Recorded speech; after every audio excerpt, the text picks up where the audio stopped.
Now the big breaking news coming in. 12 of the 13 accused in the 7-Eleven train blast case have been convicted. One of the accused, that's accused number 8, has been acquitted in the case. This comes 9 years after that fateful day in 2006 when 7 RDX bombs exploded in the Mumbai suburban trains. They were kept in the first-class coaches of the trains, killing 189 people, injuring 829 others. So finally, a conviction and a verdict in the bomb blast case with 12 of the 13 people who've been accused convicted. One of the accused, accused number 8, has been acquitted by the Makoka court that was overseeing this case. Well, let's go across to Saurabh now, who's been tracking all these developments, who was in court when that verdict was read out. So Saurabh, give us the details.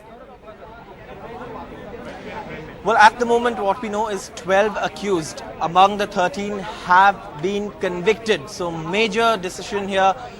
12 accused who had been tried by the special Makoka court here in Mumbai has been convicted for the 7-Eleven blasts. Accused number 8, who was accused of actually providing his house for harboring some of the terrorists, has been acquitted.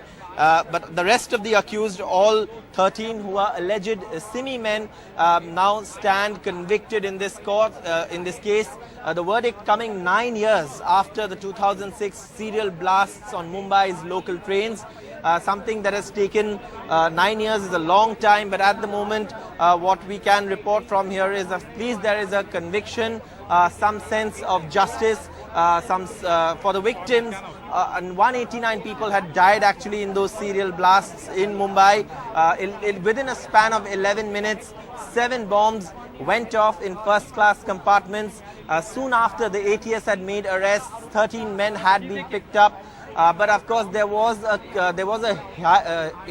hitch in the case after the crime branch arrested a few people from the Indian Mujahideen. But of course, those accused also turned hostile, and of course, at that point of time, this trial was stayed because of the fact that there were 2 sets of accused.